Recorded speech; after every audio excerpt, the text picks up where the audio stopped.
امریکی صدر Donald Trump نے کہا ہے کہ اسرائیل نے غزہ میں 60 روزہ جنگ بندی کو حتمی شکل دینے کے لیے شرائط سے اتفاق کر لیا۔ سوشل میڈیا بیان میں ڈونلڈ ٹرمپ نے کہا کہ میرے نمائندوں کی اسرائیلی حکام سے غزہ کی صورتحال پر طویل اور نتیجہ خیز ملاقات ہوئی ہے۔ ٹرمپ کا کہنا ہے کہ 60 روز کے دوران جنگ کے مکمل خاتمے کے لیے تمام پارٹیز کے ساتھ مل کر کام کریں گے۔ دوسری جانب قطر کی جانب سے اسرائیل کو 60 روزہ جنگ بندی اور قیدیوں کے تبادلے کی تجویز دی گئی ہے۔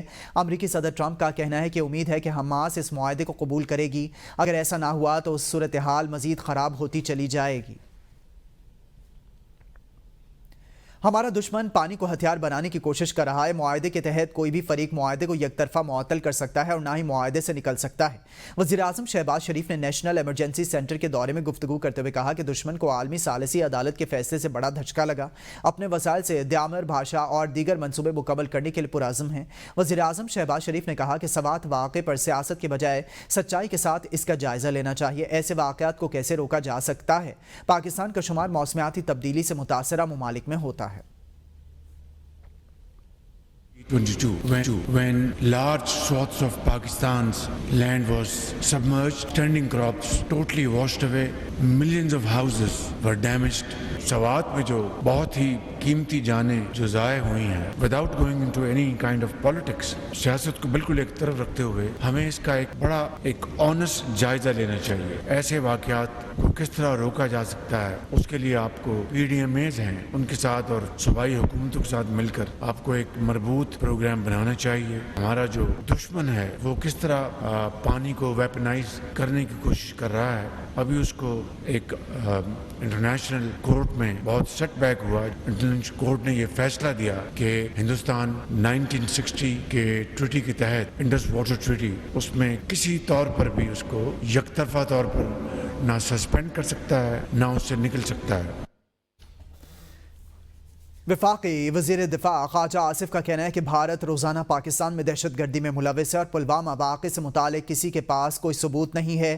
BLA اور TTP بھارت کی حمایت یافتہ تنظیمیں ہیں۔ فلسطین کے مسئلے پر 2 ریاستی حل ضروری ہے۔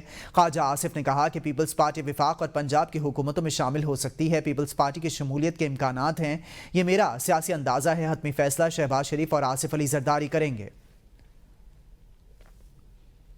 اقوام متحدہ میں پاکستان کے مستقل نمائندے عاصم افتخار احمد نے کہا ہے کہ پاکستان نے اقوام متحدہ کی سلامتی کونسل کی صدارت سنبھال لی ہے۔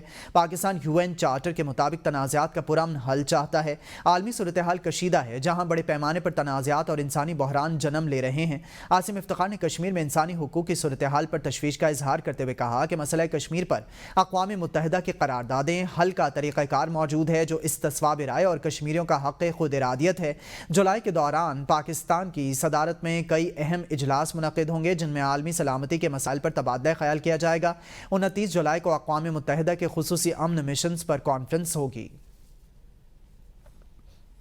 پاکستان اور بھارت کے درمیان قیدیوں کی فہرستوں کا تبادلہ ہوا جو 2008 کے کونسلر رسائی معاہدے کے تحت عمل میں آیا ہے۔ ترجمان دفتر خارجہ کے مطابق پاکستان نے 246 بھارتی قیدیوں کی فہرست بھارت کے حوالے کی، جن میں 53 عام شہری اور 193 ماہی گیر شامل ہیں۔ دوسری جانب بھارت نے 463 پاکستانی قیدیوں کی فہرست پاکستان کو فراہم کی ہے، جس میں 382 عام شہری اور 81 ماہی گیر شامل ہیں۔ پاکستان نے ان قیدیوں میں سے ان افراد کی فوری رہائی کا مطالبہ کیا ہے جنہوں نے اپنی سزا مکمل کر لی ہے۔ پاکستان نے بھارتی حراست میں موجود ذہنی اور جسمانی بیمار پاکستانی قیدیوں کے لیے کونسلر رسائی کا بھی مطالبہ کیا ہے۔